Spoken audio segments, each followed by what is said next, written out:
Hi everyone, आप सभी का स्वागत है अपने यूट्यूब चैनल स्टडी क्लब चक्र में। जैसा कि आप सभी को पता है, इस समय हम जो सीरीज चला रहे हैं उसमें हम यूपीपीसीएस के प्रीलिम्स पेपर को यहाँ पर कंप्लीट करा रहे हैं। आज हम बात करेंगे 2021 के प्रीलिम्स पेपर की। उससे पहले हम क्लास को स्टार्ट करें, आपको बता दें हम किसी भी पेपर को सॉल्व कराते हैं तो उसको हम 3 पार्ट्स में डिवाइड करते हैं। मतलब पार्ट 1 में आपके 50 क्वेश्चन रहेंगे, पार्ट 2 में आपके 50 क्वेश्चन रहेंगे, पार्ट 3 में आपके 50 क्वेश्चन रहेंगे। ये आपकी वीडियो का फॉर्मेट है, ठीक है। बट आपको यहाँ पर जो पीडीएफ मिलेगा उसमें आपको कंप्लीट मिलेगा, मतलब पूरा का पूरा 2021 का आपको यहाँ पर पेपर का पीडीएफ मिल जाएगा। उसके लिए आप लोग टेलीग्राम को ज्वाइन कर लें। फिलहाल हमने जो आपके पीछे के पेपर कराए हैं उनकी पीडीएफ हमने आपको टेलीग्राम पर प्रोवाइड करा दी है। क्वेश्चंस की ओर आते हैं। मेरा जो पहला क्वेश्चन है वो आपसे कह रहा है, उसको यहाँ पर हम देखते हैं। हड़प्पा सभ्यता का स्थल जो मांडी है वो भारत के किस राज्य में स्थित है, उसके बारे में बताना है।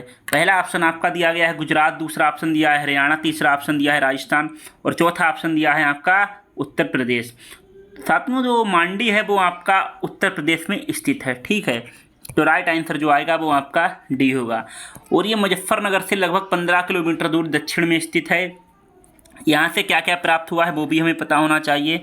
सोने के छल्ले, मिट्टी के बर्तन और ईंटें यहाँ से प्राप्त हुई हैं। आते हैं अगले क्वेश्चन की ओर। अगले क्वेश्चन में दोस्तों हमको बताना है कि कौन सा जो है सही सुमेलित नहीं है। देखो, पहला इन्होंने तीर्थंकर दिए गए हैं और उनके जो निर्वाण स्थल हैं उनके बारे में बताना है कि कौन सा यहाँ पर गलत है। तो जैसे ऋषभनाथ हैं तो इनका निर्वाण स्थल जो है अष्टापद। तो दूसरा जो है वासु पूज्य, उनका निर्वाण स्थल जो है सम्य शिखर। तीसरा ऑप्शन है नेमिनाथ, इनका जो है निर्वाण स्थल हो उज्जयंत। और चौथा है जो महावीर, इनका जो है निर्वाण स्थल पावापुरी। तो देखो, ये महावीर का पावापुरी तो हर किसी को पता होगा जिसने भी अगर एंशिएंट हिस्ट्री के बारे में पढ़ा हुआ है। और ऋषभनाथ का भी लगभग अष्टापद ये भी पता होगा। तो यहाँ पर देखना है वासु पूज्य। देखो, वासु पूज्य का जो निर्वाण स्थल है वो यहाँ पर समय शिखर नहीं है, यानी कि ये आपका गलत हो जाएगा। तो इसलिए जो राइट आंसर आएगा वो आपका बी आएगा।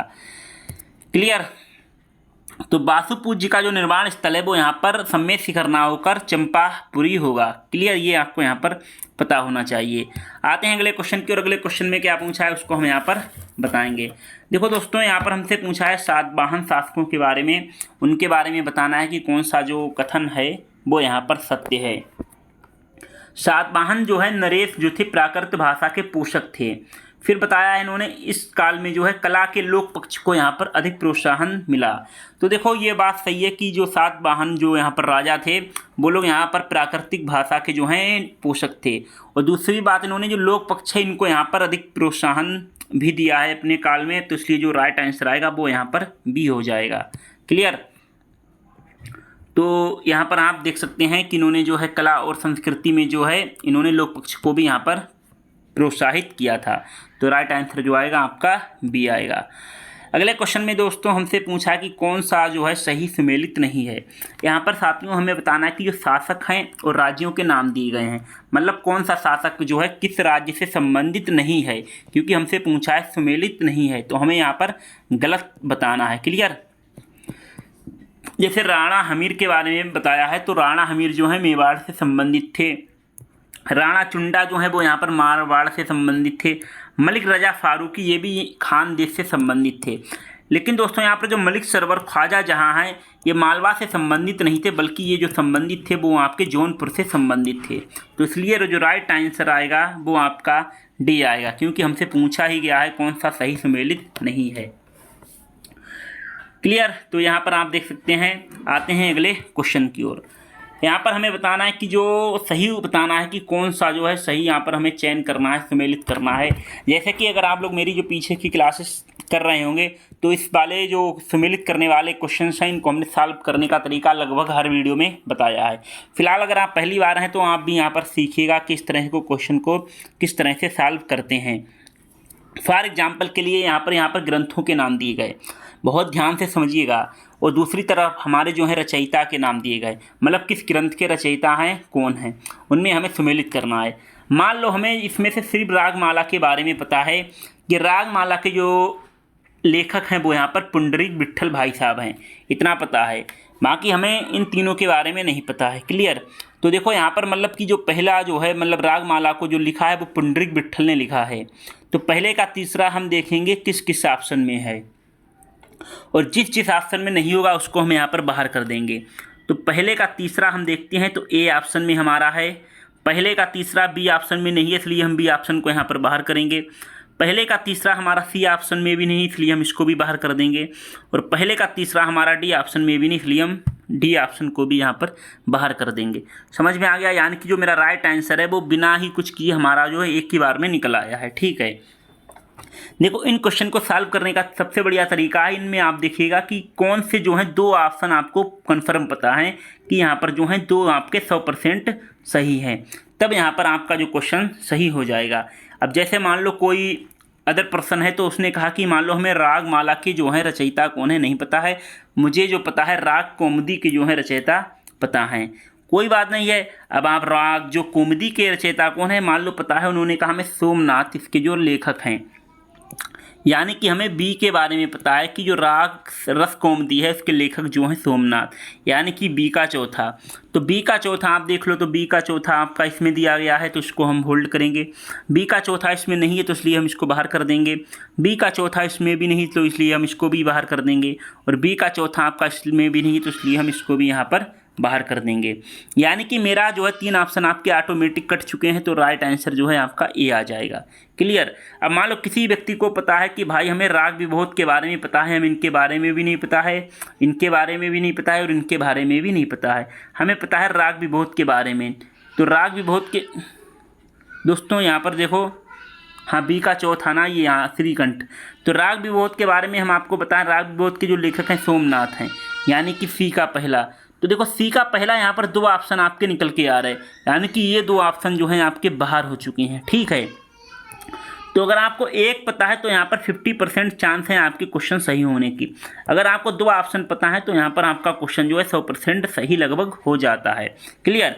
अब मान लो किसी को राग विभोध के बारे में पता है, तो राग विभोध के लेखक जो हैं सोमनाथ हैं, तो सी का पहला आ गया। अब आपको एक ना एक और किसी के बारे में पता होना चाहिए। जैसे मुझे रागमाला के बारे में पता है, तो मैंने बता दिया कि पुंडरीक विट्ठल हैं, तो पहले का तीसरा देखो ए ऑप्शन में है, तो इसलिए जो ए ऑप्शन है वो आपका सही हो जाएगा। आशा करते हैं आपको समझ आ गया है, नहीं आया है तो दोबारा आप बैक करके थोड़ा सा रिवर्स में देख सकते हैं। तो जो रागमाला के लेखक हैं वो पुंडरीक विट्ठल हैं, रस कौमुदी के जो लेखक हैं श्रीकंठ हैं, राग विभोध के जो लेखक हैं वो यहाँ पर सोमनाथ हैं, और चतुर्दंडी प्रकाशिका के लेखक जो हैं वो यहाँ पर बेकेंट रमन जी हैं। आते हैं अगले क्वेश्चन की ओर, इसको हम सॉल्व करते हैं। इसमें आपके जो क्वेश्चन है वो आपके अभिकथन और कारण के बारे में हमें बताना है। देखो यहाँ पर इन्होंने कहा है कि मुगल साम्राज्य जो है मूल रूप से एक सैनिक राज्य था। तो ये तो बात आपको पता है कि मुगल राज्य में सैनिक थे, इसमें तो कोई डाउट नहीं है। रीजन इसका जो था, यहाँ पर जो केंद्रीय शासन व्यवस्था थी उसके विकास की प्राण शक्ति जो है उसकी सैनिक शक्ति पर निर्भर थी। तो ये तो आपको पता है कि मुगल शासक में जो है सैनिक थे, और इसमें इन्होंने बताया कि जो शासन व्यवस्था के जो विकास की प्राण शक्ति है वो उसकी कहीं ना कहीं सैनिक शक्ति है। तो ये भी बात सत्य है कि अगर वहाँ पर सैनिक नहीं होंगे, पावर में सैनिक नहीं होंगे, तो यहाँ पर जनता जो है यहाँ पर विद्रोह कर सकती थी। तो कहीं ना कहीं जो मेन पावर थी वो यहाँ पर सैनिकों के मतलब सैनिक जो है कंट्रोल करते थे। तो यानी कि दोनों सत्य हैं और व्याख्या भी लगभग यहाँ पर सही करते हैं। क्लियर? तो ए और आर दोनों सत्य हैं और यहाँ पर जो है इनकी सही व्याख्या भी कर रहे हैं। आते हैं अगले क्वेश्चन की ओर। ये आपको उसी के बारे में बताया है कि सैनिक शक्ति जो है मुगल साम्राज्य का आधार है, और उसमें कई सारी जो सैन्य अधिकारियों पर जो है यहाँ पर नियंत्रण भी किया जाता था। ठीक है, तो वही इन्होंने यहाँ पर बताया है। आते हैं दोस्तों अगले क्वेश्चन की ओर। अगले क्वेश्चन में हमसे पूछा है फ़वाइदुल फ़वाद नाम की जो पुस्तक है उसमें शेख निजामुद्दीन औलिया की बातचीत का विवरण है, इसका संकलन किसने किया था? यानी कि शेख निजामुद्दीन औलिया की जो बातचीत है उसका विवरण जो है फ़वाइदुल फ़वाद नामक पुस्तक देखने में मिलता है, तो उसका संकलन किसने किया था उसके बारे में हमें बताना है। पहला ऑप्शन दोस्तों दिया है अमीर हसन सिज्जी ने, जियाउद्दीन बर्नी ने, अमीर खुसरो ने, हसन निजामी ने। तो देखो यहाँ पर जो संकलन किया है वो अमीर हसन सिज्जी ने किया था, तो राइट आंसर जो आएगा वो आपका ए आएगा। ठीक है, तो अमीर हसन सिज्जी ने जो ग्रंथ है फ़वाइदुल फ़वाद, जिसमें यहाँ पर निजामुद्दीन औलिया की जो बातचीत का विवरण मिलता है। और आपको बता दें जो निजामुद्दीन औलिया थे वो दिल्ली सल्तनत के 7 सुल्तानों के इन्होंने शासनकाल देखा था। ठीक है, तो वो यहाँ पर आपको यहाँ पता होना चाहिए। देखो राणा रणजीत सिंह के बारे में हमें बताना है। राजा रणजीत जो थे उनके किस स्थान पर अदालत जो राणा रणजीत सिंह थे उन्होंने किस स्थान पर अदालत आला की यहाँ पर स्थापना की थी, तो वो आपको बताना है। पहला ऑप्शन अमृतसर, दूसरा ऑप्शन लाहौर, तीसरा ऑप्शन फिरोजपुर, चौथा ऑप्शन मुल्तान। तो अदालत आला की जो स्थापना की थी वो यहाँ पर लाहौर में की थी, ये आपको यहाँ पर पता होना चाहिए, यानी राइट आंसर जो है वो आपका बी आएगा। और आपको बता दें राणा रणजीत सिंह की जो सेना थी वो एशिया की दूसरी सबसे बड़ी सेना थी। क्लियर। तो लाहौर में ही इन्होंने अदालत आला की स्थापना की थी और एशिया की जो है यहाँ पर दूसरी सबसे बड़ी सेना थी। उसके बाद आपको बता दें इन्होंने अमृतसर में जो हरमिंदर साहिब को जो है मंदिर था उसको स्वर्ण मंदिर में इन्होंने परिवर्तित किया था। अगले क्वेश्चन की ओर दोस्तों आते हैं। अगले क्वेश्चन में पूछा है हमें बायकोम सत्याग्रह के बारे में बताना है कि कौन कौन से जो हैं कथन सही हैं।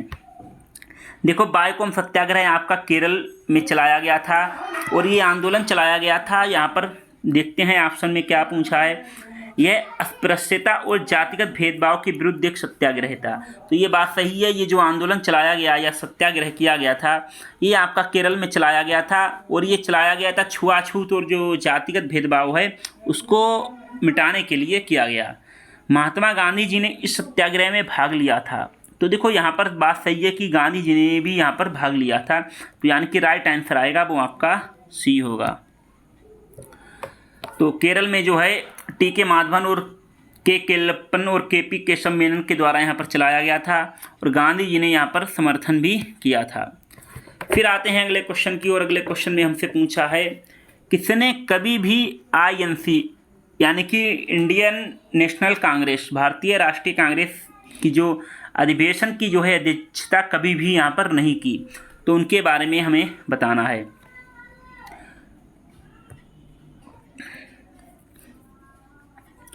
तो भारतीय राष्ट्रीय कांग्रेस के अधिवेशन की अध्यक्षता किसने नहीं की उसके बारे में हमें यहाँ पर बताना है। जैसे पहला ऑप्शन दे दिया इन्होंने लाला लाजपत राय, दूसरा ऑप्शन इन्होंने दे दिया है बाल गंगाधर तिलक, तीसरा ऑप्शन दे दिया इन्होंने गोपाल कृष्ण गोखले, चौथा ऑप्शन दे दिया है सुभाष चंद्र बोस। तो देखो भारतीय राष्ट्रीय कांग्रेस की अध्यक्षता जो यहाँ पर तिलक भाई साहब ने कभी नहीं की थी, ये आपको यहाँ पर पता होना चाहिए, यानी राइट आंसर जो है आपका बी आ जाएगा। तो लाला लाजपत राय भी यहाँ पर अध्यक्ष रहे, गोपाल कृष्ण गोखले भी रहे, सुभाष चंद्र बोस भी रहे, लेकिन बाल गंगाधर तिलक ने यहाँ पर कभी भी भारतीय राष्ट्रीय कांग्रेस के अधिवेशन की अध्यक्षता नहीं की थी। आते हैं अगले क्वेश्चन की ओर।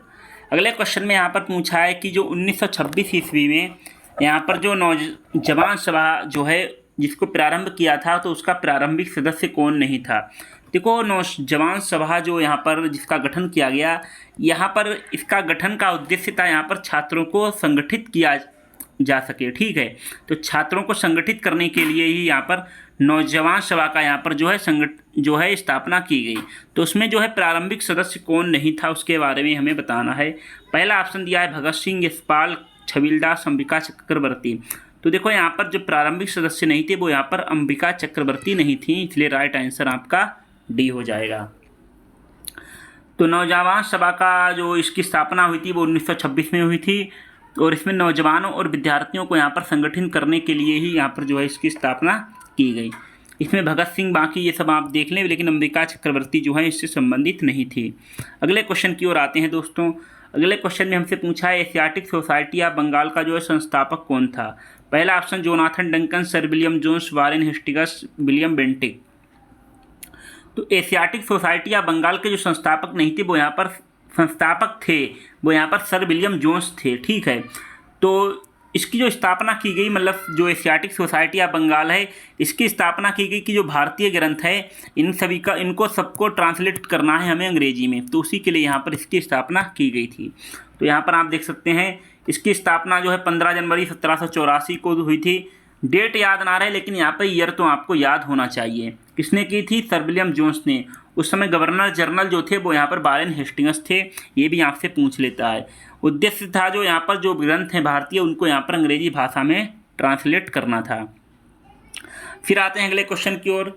इसमें पूछा है ब्रिटिश इंडिया के किस अधिनियम ने जो सामूहिक कार्य संचालन के स्थान पर विभाग या विभागीय पद्धति जो थी उसके द्वारा वायसराय की कार्यकारी परिषद पर उनके प्राधिकार और उनके प्राधिकार को और ज़्यादा बल दिया, तो उसके बारे में हमें बताना है। पहला ऑप्शन दे दिया है इन्होंने इंडियन काउंसिल एक्ट यानी कि भारतीय परिषद अधिनियम 1861, भारत सरकार अधिनियम 1858, भारतीय परिषद अधिनियम 1892, भारतीय परिषद अधिनियम 1909। तो देखो ब्रिटिश इंडिया के किस अधिनियम जो है सामूहिक कार्यचालन के स्थान पर विभाग यह विभागीय पद्धति के द्वारा वायसराय की कार्यकारी परिषद को और ज़्यादा यहाँ पर बल दिया, तो वो यहाँ पर भारतीय परिषद अधिनियम 1861 के अधिनियम के द्वारा यहाँ पर जो है वो और ज़्यादा यहाँ पर बल दिया गया था। तो इसलिए राइट आंसर आपका आएगा भारत परिषद अधिनियम 1861। आते हैं अगले क्वेश्चन की, और अगले क्वेश्चन में आपसे पूछा है कि घटनाएं हैं उनको हमें सही के कालक्रम में लगाना है। शारदा अधिनियम, Nehru report, Simon commission, Dandi march. जैसे यहाँ पर साइमन कमीशन जो आया था वो आपका सबसे पहले आया था नवंबर 1927 में, ठीक है, तो पहला ये आ जाएगा। उसके बाद आपका आएगा नेहरू रिपोर्ट। नेहरू रिपोर्ट जो है आपकी अगस्त 1928 में आएगी, ठीक है, तो ये आप यहाँ से क्रम से लगा सकते हैं। जैसे साइमन कमीशन का गठन हुआ था नवंबर 1927 में, नेहरू रिपोर्ट का गठन हुआ था अगस्त 1928 में, शारदा अधिनियम का जो यहाँ पर गठन हुआ था वो आपका हुआ था 28 सितंबर 1929 को, दांडी मार्च 12 मार्च 1930 को। तो इस तरह से आप इसको क्रम में लगा सकते हैं।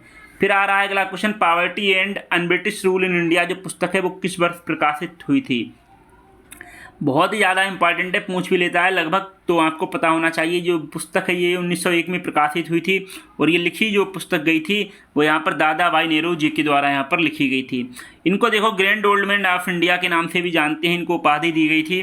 तो अगर आपसे पूछ लेता है कि grand old man of India किसको उपाधि दी गई, तो यहाँ पर दादा भाई नेहरू जी को दी गई। अगले क्वेश्चन की ओर आते हैं। अगले क्वेश्चन में देखो दोस्तों हमसे पूछा है कि कौन सा एक 1924 के कानपुर षड्यंत्र मामले में शामिल नहीं था। मतलब 1924 में जो कानपुर षड्यंत्र हुआ था उसमें यहाँ पर किस व्यक्ति का नाम जो है उसमें शामिल नहीं था। तो पहला ऑप्शन दे दिया इन्होंने जैसे मुजफ्फर अहमद, दूसरा ऑप्शन दे दिया इन्होंने शौकत उस्मानी, तीसरा ऑप्शन दे दिया इन्होंने नालनी गुप्ता, चौथा ऑप्शन दे दिया है एम ए अंसारी। तो देखो कानपुर षड्यंत्र में जो शामिल नहीं थे वो यहाँ पर एम ए अंसारी भाई साहब यहाँ पर शामिल नहीं थे। अगर आपको वीडियो फास्ट लग रहा है तो आप स्पीड यूट्यूब पर कम कर सकते हैं, क्लियर। तो यहाँ पर जो एम ए अंसारी हैं वो यहाँ पर इन्वॉल्व नहीं थे, ठीक है, और बाकी मुजफ्फर अहमद, नालनी गुप्ता, शौकत उस्मानी, एस ए डांगे यहाँ पर जो हैं ये रूसी क्रांति से प्रभावित थे, उसी के चक्कर में इन्होंने जो है यहाँ पर विरोध किया था, क्लियर। आते हैं अगले क्वेश्चन की ओर। उससे पहले हम आपको बता दें कि करंट अफेयर की अब आपको किसी भी प्रकार की टेंशन लेने की ज़रूरत नहीं है। जैसा आपको पता है कि अगर हम यूपीएससी की तैयारी कर रहे हैं या फिर हम पीसीएस की तैयारी कर रहे हैं तो करंट अफेयर से लगभग बहुत ही ज़्यादा यहाँ पर इंपॉर्टेंट रहता है, ठीक है। उसमें क्या है, हिंदी माध्यम वालों के साथ सबसे बड़ी समस्या है इसमें आपका द हिंदू है, इंडियन एक्सप्रेस है, पीआईबी है, तो ये लोग पढ़ने से डरते भी हैं आप लोग, क्लियर। तो आप अगर नहीं पढ़ रहे हैं तो मत पढ़िएगा, क्योंकि अब जो है आपका मंथली वाइज यानी कि जनवरी 2026 से हम आपको करंट अफेयर लेकर आ रहे हैं जो कि आपके सिविल के एग्ज़ाम के लिए बहुत ही ज़्यादा महत्वपूर्ण होने वाला है। इसमें हम Indian express, PIB, the Hindu और कई सारी जो बड़े बड़े कोचिंग संस्थान हैं उनको हमने उनकी जो मैगजीन्स है उनको यहाँ पर कंप्लीट एक आपका वीडियो आएगा, तो इसको हम मंथली कराएंगे। जैसे आपका पहले जनवरी का आएगा, ठीक है, उसके बाद फरवरी का आएगा, फिर मार्च का, मतलब आपको कंप्लीट आपको मंथली वाइज यहाँ पर करंट अफेयर करा दिया जाएगा और जल्द ही आएगा अपने यूट्यूब चैनल स्टडी क्लब चक्र पे। और इसके अपडेट के लिए आप लोग यहाँ पर टेलीग्राम को अवश्य ज्वाइन कर लें। बाकी हमारे और भी कोर्सेज हैं, इसमें जीएस की क्लास, ईसीट की class, NCERT, PYQ last 10 years और mains answer writing, doubt clear season तो फिलहाल हो नहीं रहा है अभी, और पीडीएफ जो है वो आपको टेलीग्राम पर दी जाती है। तो ये सारे कोर्सेज जो अभी हमने बताए ये आपके बिल्कुल फ्री हैं, ठीक है, ये आपके बिल्कुल फ्री हैं अपने यूट्यूब चैनल पे। तो अगर आप पहली बार हैं तो सब्सक्राइब कर लें। फिलहाल क्वेश्चन की ओर आते हैं। अगले क्वेश्चन में हमसे पूछा है कि हमें उस विदेशी पत्रकार का नाम बताना है जिसने धरसना साल्ट वर्कर्स पर सत्याग्रह के बारे में समाचार दिए। तो पहला ऑप्शन दे दिया इन्होंने Francis Louis, Webb Miller, Mark Tully, Philip Spratt. तो देखो धरसना साल्ट वर्क्स पर जो सत्याग्रह के बारे में जिसने लिखा था वो यहाँ पर बेब मिलर ने लिखा था, तो इसलिए राइट आंसर जो आएगा यहाँ पर बेब मिलर यानी सी आंसर जो है राइट आंसर हो जाएगा, क्लियर। ओके, तो अगले क्वेश्चन की ओर आते हैं। अगले क्वेश्चन में हमसे पूछा है कि जो विदेशी यात्री हैं उनके भारत आने के कालक्रम को हमें यहाँ पर सुमेलित करना है। तो पहला ऑप्शन दे दिया विलियम हॉकिंस, दूसरा ऑप्शन दे दिया इन्होंने रॉल्फ फिंच, तीसरा ऑप्शन दे दिया सर थॉमस रो, चौथा ऑप्शन दे दिया इन्होंने निकोलस डाउंटन। देखो यहाँ पर सबसे पहले अगर हम देखेंगे तो विलियम हॉकिंस जो भारत आए थे वो यहाँ पर 1608 में आए थे, क्लियर।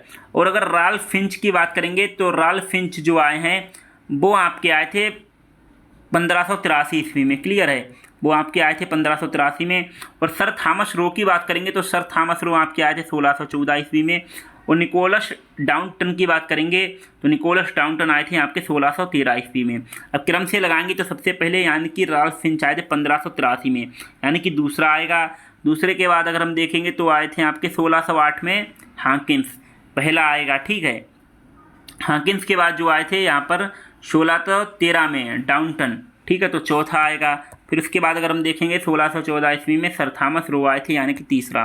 तो दूसरा, पहला, चौथा, तीसरा यहाँ पर क्रम देखेंगे तो दूसरा, पहला, चौथा, तीसरा, यानी ए ऑप्शन जो है यहाँ पर राइट हो जाएगा, क्लियर है। तो राल्फ फिंच 1583, 1608 में विलियम हॉकिंस आए थे, 1613 में डाउंटन भाई साहब आए, 1615 में सर थॉमस रो जी आए थे। ये आपको यहाँ पर पता होना चाहिए। अगले क्वेश्चन में आते हैं। अगले क्वेश्चन में हमसे पूछा है कि जो तीस्ता नदी है वो पहले गंगा की सहायक नदी थी, लेकिन आजकल जो है वो यहाँ पर ब्रह्मपुत्र की सहायक नदी है, ये आपका कथन है। फिर आपसे कारण दिया है कि नदी जो है अपहरण यानी कि रिवर कैप्चरिंग जो है हिमालय की नदियों का एक प्रमुख गुण है। देखो पहले तो आपको रिवर कैप्चरिंग के बारे में पता होना चाहिए। देखो नदी अपहरण क्या है, मान लो कोई यहाँ पर नदी बह रही है, ठीक है, फिर क्या होता है इसके पास में कोई शक्तिशाली नदी बह रही है, ठीक है, तो यहाँ पर जो शक्तिशाली नदी है यहाँ पर अपरदन हो जाता है, और जिस कारण से ये जो मूल नदी बह रही है इससे जो हटकर ये नदी है ये यहाँ पर इस नदी में मिल जाती है, तो इसी को नदी कैप्चरिंग कहते हैं। मान लो कोई नदी इसमें बह रही है आके, ठीक है, ये मूल नदी है, इसमें आके ये नदी बह रही है और जा रही है, पास में एक और नदी बह रही है, तो ये शक्तिशाली नदी है और इसका जो है यहाँ पर अपरदन हो जाता है, तो ये नदी वापस इसी में मिल जाती है, तो इसी को हम रिवर कैप्चरिंग कहते हैं। और जो नदी अपहरण है ये हिमालय की नदियों का एक प्रमुख गुण है, ये बात सही है। और इसमें देखो तीस्ता नदी है पहले गंगा की सहायक नदी थी, ये भी बात सही है, और आज के समय में ये ब्रह्मपुत्र की सहायक नदी है, ये भी सही है, यानी कि ये दोनों सत्य हैं और यहाँ पर सही व्याख्या कर रहे हैं। आंसर ए आएगा, क्लियर। तो यहाँ पर देखो जैसे हमारी गंगा नदी थी तो यहाँ पर गंगा की जो है यहाँ पर तीस्ता की जो है यहाँ पर ये सहायक नदी थी, ये 1787 से पहले। देखो मैं बहुत ही प्यार से आसानी से आपको यहाँ पर एक एक क्वेश्चन को समझाने का प्रयास करता हूँ, और वो भी आपको डायग्राम के माध्यम से, ठीक है। और हमें नहीं लगता कि शायद यूट्यूब पर अभी तक किसी ने ईयर वाइज PYQ आपको कराए हैं, और PDF तो आपको किसी ने दी ही नहीं होगी फ्री में, और लेकिन हम यहाँ पर आपको फ्री में वीडियो भी दे रहे हैं और फ्री में आपको PDF भी दे रहे हैं। तो दोस्तों बहुत ही ज़्यादा यहाँ पर मेहनत लगता है। अगर आपको लगता है कि अगर आपका कोई दोस्त या साथी तैयारी कर रहा है तो आप उस तक की वीडियो को अवश्य शेयर करें, चैनल को शेयर करें, जिससे हमारा जो परिवार बड़ा होगा, ताकि हम और भी इसी तरह के आपको कोर्सेस फ्री में प्रोवाइड करा पाएँ। तो देखो 1787 में क्या हुआ, यहाँ पर अपरदन मतलब जो है बाढ़ आती है, तो उसके बाद जो तीस्ता नदी है वो यहाँ पर ब्रह्मपुत्र में मिल जाती है, तो उसकी ये सहायक नदी हो जाती है। और नदी अपहरण जो है ये दोस्तों हिमालय नदियों का गुण होता है। राज्य दिए गए हैं और उनको बताना कि सबसे ऊंची चोटी कौन सी है, उससे हमें सम्मिलित करना है। हालांकि हमने बताए थे आपको, जैसे हमें पता है तमिलनाडु की जो सबसे ऊंची चोटी है वो आपकी डोडा बेटा चोटी जो है सबसे ऊंची चोटी है, यानी कि पहले का चौथा। तो पहले का चौथा देखेंगे किस किस ऑप्शन में है, और जिस ऑप्शन में नहीं है उसको हम यहाँ पर बाहर कर देंगे।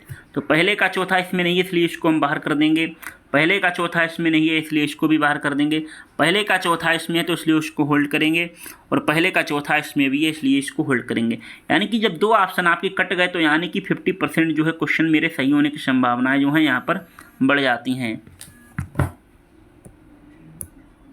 तो यहाँ पर 50% जो है मेरे क्वेश्चन सही होने की संभावनाएं बढ़ जाती हैं।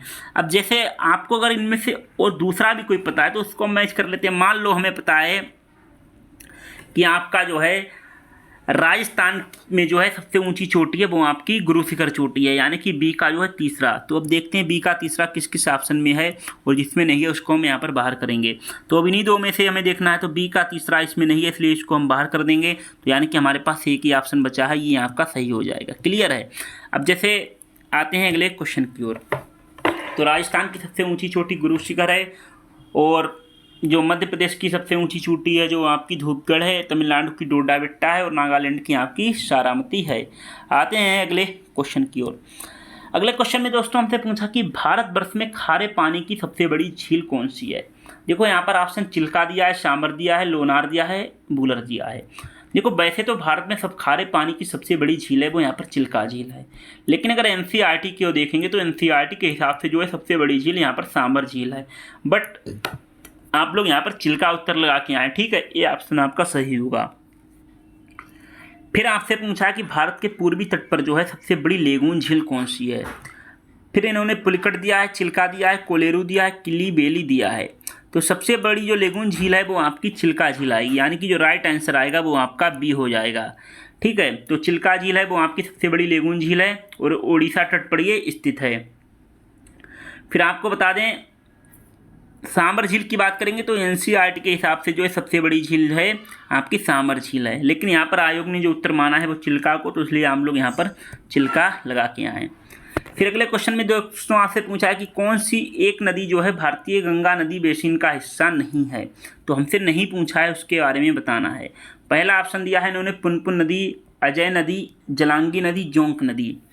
तो कौन सी नदी देखो भारतीय गंगा नदी का हिस्सा नहीं है। तो साथियों जोंक नदी जो है आपकी भारतीय गंगा नदी बेसिन का हिस्सा नहीं है, यह महानदी का हिस्सा है। ठीक है, यह महानदी बेसिन का हिस्सा है, इसलिए राइट आंसर आपका डी आ जाएगा, क्योंकि हमसे पूछा गया है हिस्सा नहीं है, तो ये ध्यान रखना है। तो ये गंगा नदी बेसिन है, इसकी जो यहाँ पर जो नदियाँ हैं, सहायक नदियाँ हैं, वो जलांगी है, पुनपुन है, लेकिन जो जोंक नदी है वो आपकी महानदी बेसिन का जो है सहायक नदी है। तो ये आपको पता होना चाहिए। इसका उद्गम कहाँ से होता है, उड़ीसा से होता है, ये आपको यहाँ पर क्लियर होना चाहिए। कौन सा सही सुमेलित नहीं है, हमेशा क्वेश्चन को यहाँ से पढ़ें कि सही पूछा है हमसे कि सही नहीं पूछा है, ये चीज़ हमको यहाँ पर देखनी है। तो मतलब सही नहीं है, मतलब हमें यहाँ पर बताना है कि कौन सा ऑप्शन जो है आपका गलत है। जैसे हुंड्रू जलप्रपात है स्वर्णरेखा नदी पर स्थित है, सही है। फिर चचाई जलप्रपात है आपका बिहड़ नदी पर स्थित है, ये भी सही है। धुआंधार जलप्रपात है ये आपका नर्मदा नदी में स्थित है, ये भी सही है। बूढ़ा घाघ जलप्रपात आपका कांची नदी में, ये आपका गलत है, क्योंकि बूढ़ा घाघ जो जलप्रपात है ये आपका बूढ़ा नदी पर ही स्थित है। क्लियर, ये आपको यहाँ पर पता होना चाहिए। और बूढ़ा घाघ जलप्रपात जो है आपका दोस्तों झारखंड का सबसे बड़ा जलप्रपात है, मतलब सबसे ऊँचा जलप्रपात है।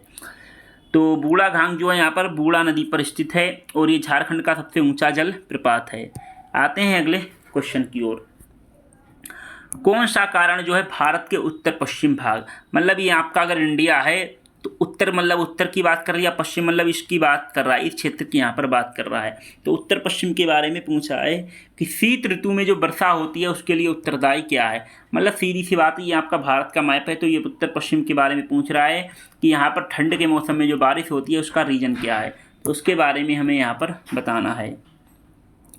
पहला ऑप्शन दे दिया इन्होंने मानसून की वापसी, दूसरा ऑप्शन दिया है इन्होंने चक्रवाती अवदात, तीसरा ऑप्शन दिया है पश्चिमी विक्षोभ, चौथा ऑप्शन दिया है दक्षिण पश्चिम मानसून।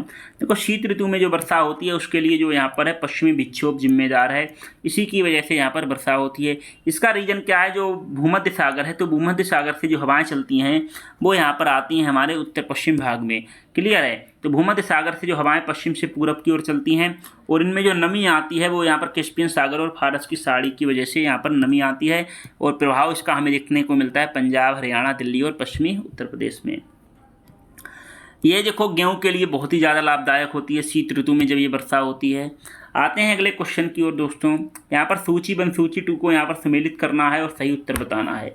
मतलब एजेंसियाँ दी गई हैं, उनका मुख्यालय कहाँ है, हेडक्वार्टर कहाँ है, उसके बारे में हमें बताना है। जैसे कि यहाँ पर आपसे पूछा है तेल व प्राकृतिक खनिज प्राकृतिक गैस आयोग।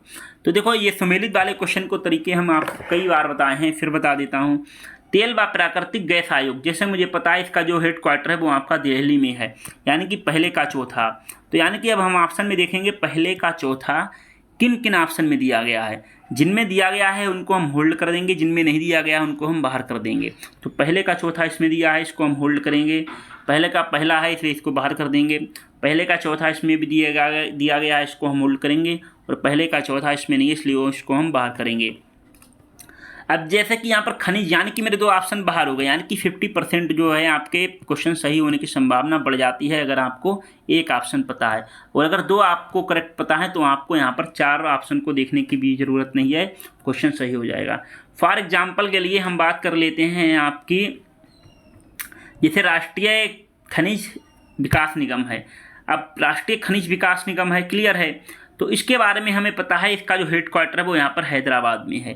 तो यानी कि सी का जो है दूसरा देखना है हमें किस किस ऑप्शन में है, तो सी का दूसरा देखेंगे, ये इसमें नहीं है इसलिए ये बाहर हो जाएगा। बाकी ये 2 तो आपके पहले से बाहर, यानी कि बचा हुआ जो मेरा आंसर आएगा वो यहाँ पर सी आ जाएगा, क्लियर। अब मान लो कोई मान शख्स भाई साहब हैं जिन्होंने कहा देखो हमें राष्ट्रीय खनिज विकास निगम के बारे में नहीं पता है, मान लो हमें पता है खनिज अन्वेषण निगम जो है लिमिटेड के बारे में, तो कोई बात नहीं है। तो यहाँ पर देखते हैं खनिज अन्वेषण निगम लिमिटेड जो है उसका हेड क्वार्टर जो है आपका नागपुर में है, क्लियर। तो यानी कि हमारा जो आएगा बी का तीसरा। अब बी का तीसरा देखोगे तो इसमें भी नहीं, इसलिए ये बाहर हो जाएगा। बी का तीसरा इसमें इसकी आपका सही हो जाएगा। मान लो कोई है तो उन्होंने कहा हमें इसके बारे में भी नहीं पता, हमें इसके बारे में भी नहीं पता, हमें इसके बारे में पता है जो राष्ट्रीय एल्यूमिनियम कंपनी लिमिटेड, तो जैसे इन्होंने भुवनेश्वर है तो यहाँ पर भुवनेश्वर आ जाएगा। तो डी का पहला, यानी कि अब आपको 3 आपको कम से कम करेक्ट पता होना चाहिए, ठीक है। तो कम से कम अगर एक पता है तो 50% जो है संभावना बढ़ जाती है, 2 पता है तो लगभग 90 से 99% क्वेश्चन आपका सही हो जाता है। आते हैं अगले क्वेश्चन की ओर। फिलहाल तो हमें ये चारों पता होना चाहिए कि तेल व प्राकृतिक गैस आयोग है, ये दिल्ली में है, खनिज अन्वेषण निगम लिमिटेड जो है नागपुर में है, राष्ट्रीय खनिज विकास निगम हैदराबाद में है, राष्ट्रीय एल्यूमिनियम भुवनेश्वर में है। देखो याद नहीं करना है, हम आपको सच बताएं, इसका सबसे बढ़िया तरीका है आप लोग वीडियो को देख लो। पहले आप बिल्कुल बिना मिस किए बिल्कुल वीडियो आप देख लें। पार्ट 3 में मैं वीडियो लाता हूँ इसलिए आपको तो वीडियो देख लें एक बार, फिर जब तीनों पार्ट्स हो जाते हैं उनको हम कंबाइंड आपको PDF दे देते हैं, मतलब तीनों पार्ट्स की PDF आपको एक में मिल जाएगी। अब आप क्या करें, जैसे कहीं जा रहे हैं, सफ़र कर रहे हैं या आपका मन है पढ़ने का, तो उसको अपने टैब या मोबाइल में लैपटॉप में ओपन कर लिया, अब देख रहे हैं स्क्रॉल कर करके, रटना नहीं है, रटने से आप भूल जाएंगे, ठीक है। अगले क्वेश्चन की ओर आते हैं दोस्तों। अगले क्वेश्चन में हमें NTPC के बारे में बताना है कि NTPC की जो सिंगरौली स्थित इकाई है उसके बारे में बताना है कौन से कथन सही हैं। ये छत्तीसगढ़ राज्य के उत्तरी भाग में स्थित है, ये गलत है क्योंकि ये छत्तीसगढ़ के भाग में नहीं बल्कि ये आपका है सोनभद्र और MP में स्थित है, ठीक है। फिर कह रहा है यह NTPC की सबसे पुरानी इकाई है, ये भी बात सही है, ये आपकी सबसे पुरानी इकाई है जिसकी स्थापना 1977 में हुई थी। तो राइट आंसर जो आएगा यहाँ पर केवल 2, क्योंकि केवल 2 आपका सही है। तो ये आपका छत्तीसगढ़ में नहीं बल्कि ये सोनभद्र जिले और मध्य प्रदेश में भी स्थित है, ठीक है, ये आपको पता होना चाहिए। और ये सबसे पुरानी इकाई है क्योंकि इसकी स्थापना जो है 1977 में हुई थी। फिर हमें इंडोनेशिया के द्वीप समूह के बारे में बताना है। यहाँ पे पूछा है कि पश्चिम से पूर्व की ओर इनके हमें सही क्रम के बारे में बताना है। पहला ऑप्शन जावा, सुमात्रा, लोम्बोक, बाली, सुमात्रा, जावा, बाली, लोम्बोक, सुमात्रा, जावा, लोम्बोक, बाली, बाली, सुमात्रा, जावा, लोम्बोक। देखो सबसे बढ़िया तरीका यहाँ पर इन्होंने पूछा है हमसे वेस्ट से ईस्ट के बारे में, यानी कि पहले हमको बताना है इस क्रम में, ठीक है। तो अगर हम इस क्रम में बताएंगे तो सबसे पहले आपका आएगा सुमात्रा, ठीक है। सुमात्रा के बाद आता है आपका जावा, जावा के बाद आता है आपका बाली और बाली के बाद आता है आपका लोम्बोक। तो ये देख लो ये चारों किस किस ऑप्शन में है। तो सुमात्रा पहले इसमें है, सुमात्रा इसमें, ये 2 आपके बाहर हो जाएंगे। सुमात्रा के बाद आपका जावा है तो जावा भी इसमें, जावा भी इसमें है। बाली को देखते हैं तो बाली इसमें है, बाली इसमें नहीं है, इसलिए जो राइट आंसर आएगा वो आपका बी निकल के आ जाएगा, क्लियर। तो पश्चिम से ईस्ट की अगर बात करेंगे तो सुमात्रा आएगा, जावा आएगा, बाली आएगा, लोम्बोक आएगा। और आपको बता दें इंडोनेशिया कहाँ स्थित है, ये आप मैप में देख लें, एशिया और ऑस्ट्रेलिया के मध्य स्थित है, एक बार आप मैप में अवश्य देखें। सुमात्रा की बात करेंगे तो इक्वेटर यहाँ से होकर गुजरती है। जावा की बात करेंगे तो जो जकार्ता यानी कि इंडोनेशिया की जो राजधानी है वो यहाँ पर जावा द्वीप पर स्थित है।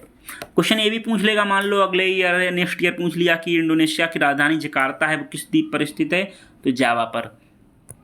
मसालों का देश यानी कि लैंड ऑफ स्पाइसेस किसको कहा जाता है, इंडोनेशिया को कहा जाता है। तो यानी कि अगर आप देखो मैं यहाँ पर क्वेश्चन में लगता है कि कोई भी यहाँ पर इंपॉर्टेंट फैक्ट है तो मैं आपको यहाँ पर लिखा देता हूँ, ठीक है। कौन सा देश जो है काला सागर के तट पर स्थित नहीं है। पहला ऑप्शन सीरिया, दूसरा ऑप्शन टर्की, तीसरा ऑप्शन जॉर्जिया, बुल्गारिया। तो काला सागर के तट पर स्थित नहीं है तो सीरिया स्थित नहीं है, यानी कि राइट आंसर जो आएगा वो आपका ए आएगा। आते हैं अगले क्वेश्चन की ओर। यहाँ पर पूछा है दोस्तों कि नोवी और कांतो मैदान जो हैं वो यहाँ पर किस देश में स्थित हैं।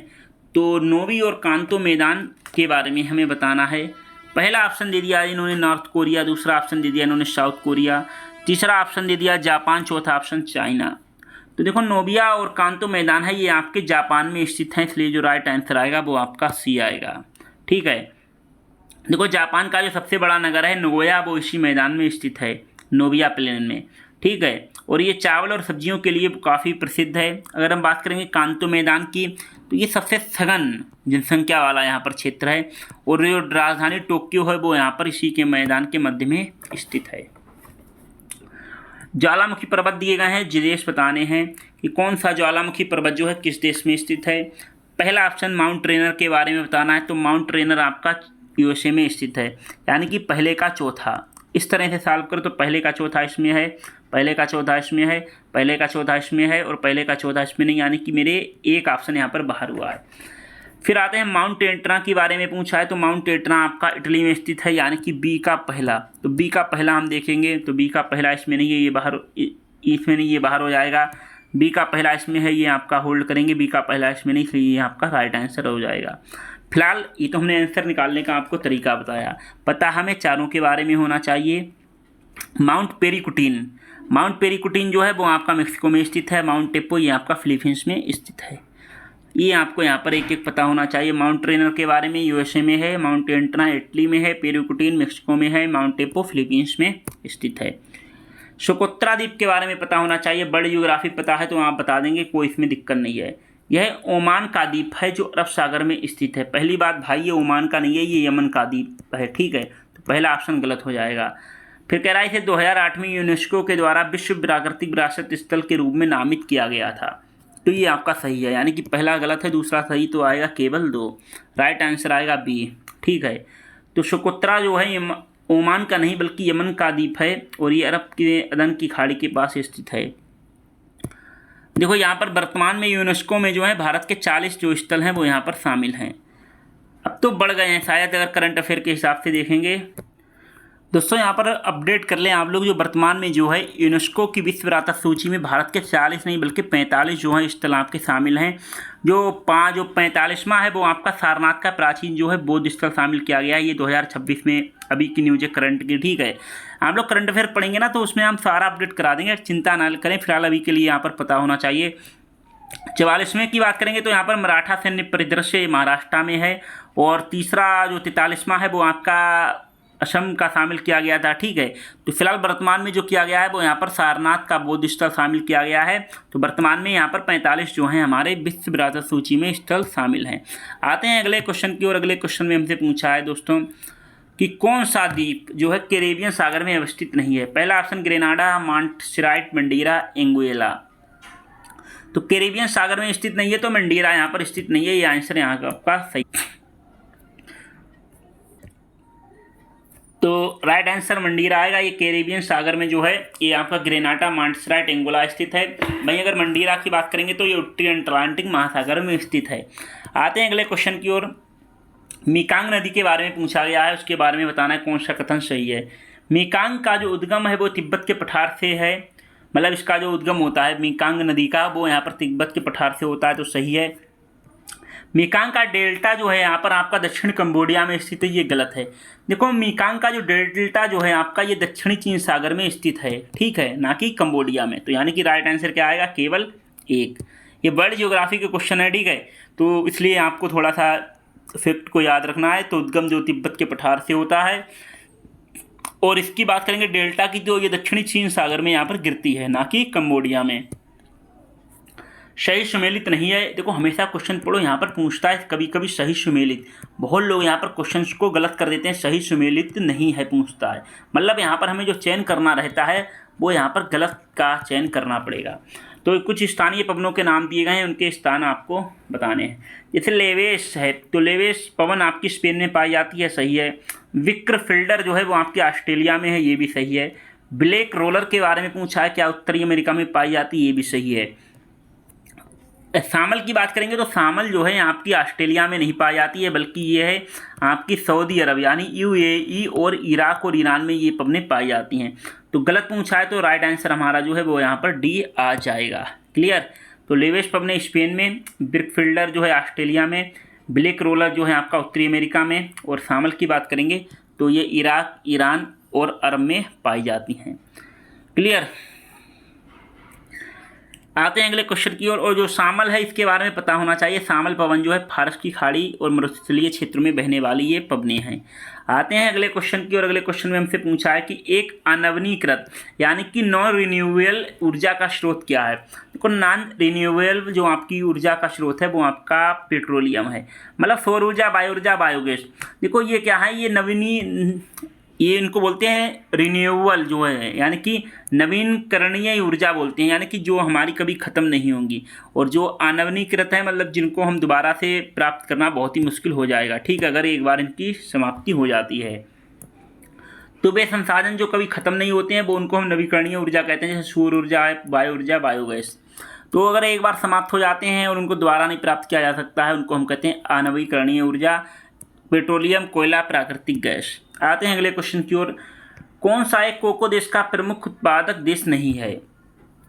तो देखो कोको का प्रमुख उत्पादक देश नहीं है। पहला ऑप्शन इन्होंने दे दिया है लातविया, दूसरा ऑप्शन कैमरून, तीसरा घाना, चौथा ऑप्शन है आइवरी कोस्ट। देखो लातविया जो देश है वो यहाँ पर कोको नहीं पाया जाता है, क्योंकि कोको जो है उसका जो उत्पादन होता है वो उष्णकटिबंधीय वनों में पाया जाता है। उष्णकटिबंधीय वन कहाँ पाए जाते हैं, वो आपके पाए जाते हैं कर्क रेखा और मकर रेखा के बीच को क्षेत्र को हम उष्णकटिबंधीय क्षेत्र कहते हैं। यानी इस क्षेत्र में पाए जाने वाले जो वन है वो भी आपके उष्णकटिबंधीय वन कहलाए जाएंगे। यानी कि अगर कर्क रेखा की बात करेंगे यानी 23.5 डिग्री नॉर्थ, और मकर रेखा की बात करेंगे यानी 23.5 डिग्री साउथ, तो इसके बीच में जो दो देश पाए जाएंगे उनके बीच में इसका उत्पादन होता है। तो लातविया के बारे में बात करेंगे तो ये आपका जो है वो आपका यहाँ पर जो है कोको नहीं पाया जाता है, और ये आपको बता दें उष्णकटिबंधीय वनों की फसल है। ये मूल स्थान इसका लैटिन अमेरिका है। ओके। और लातविया जो है यूरोप में स्थित ठंडी जलवायु वाला देश है जहाँ पर कोको का उत्पादन जो है यहाँ पर असंभव है। क्लियर। फिर नेक्स्ट क्वेश्चन में हमसे पूछा कि कौन सा सही उष्मेलित नहीं है, मतलब हमें बताना है यहाँ पर गलत ऑप्शन का। देखो ये हमेशा याद रखना है। देखो मैं हाईलाइट वही करता हूँ जो यहाँ पर इंपॉर्टेंट होता है। बताना है कि स्थान के बारे में कौन सी जनजाति संबंधित है। जैसे पहला ऑप्शन दे दिया इन्होंने अलास्का दे दिया, कोयार्क, ठीक है, तो मतलब कोयार्क जनजाति है क्या अलास्का देश से संबंधित है। फिर कह रहा है कि पुनान जनजाति क्या बोर्नियो से संबंधित है। रुवाला जनजाति है क्या अरब मरुस्थल से संबंधित है। लेप्स जनजाति है वो स्वीडन तथा फिनलैंड से संबंधित है। देखो रुवाला है वो आपकी अरब मरुस्थल से संबंधित है, ये भी सही है। पुनान जो है बोर्नियो से संबंधित है, ये भी सही है। लेप्स जनजाति है फिनलैंड और स्वीडन से संबंधित है, ये भी सही है। लेकिन जो कोयार्क जनजाति है वो अलास्का से संबंधित नहीं है, बल्कि यह जनजाति पूर्वी साइबेरिया में यहाँ पर पाई जाती है, ना कि अलास्का में। क्योंकि हमसे पूछा है सही नहीं है तो हमें बताना है, तो इसलिए राइट आंसर आएगा आपका ए। तो ये आपकी पूर्वोत्तर साइबेरिया में पाई जाती है कोयार्क जनजाति, और ये जनजाति जो है चुक्की समुदाय की यहाँ पर जनजाति, ये भी आपको पता होना चाहिए, चुक्ची समुदाय की जनजाति है।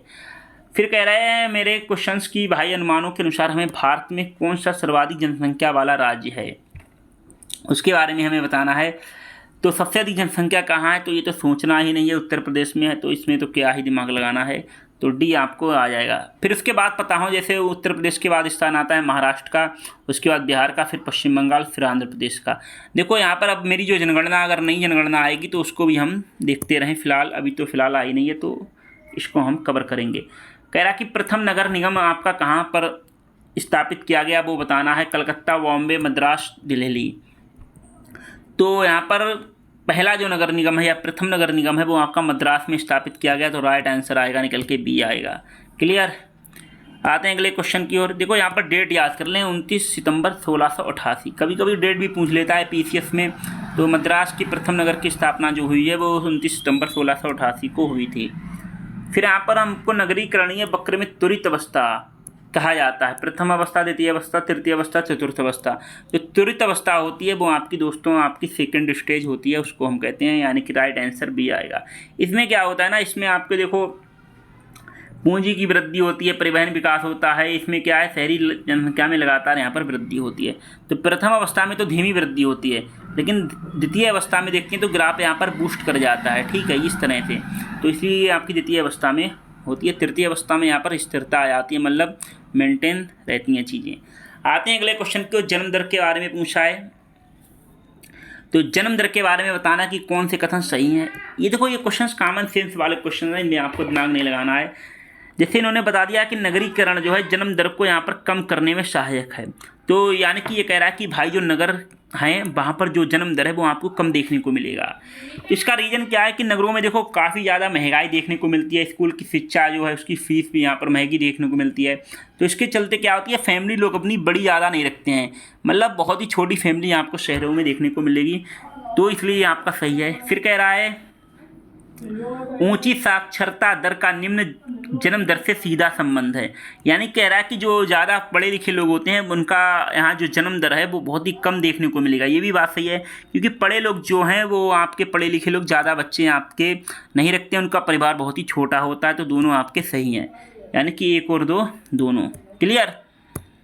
तो नगरीकरण में देखेंगे आपको आवास की भी समस्या मिलेगी, शिक्षा की भी यहाँ पर बहुत ही ज़्यादा खर्चे आते हैं, तो इसलिए क्या लोग करते हैं, छोटा परिवार यहाँ पर रखते हैं।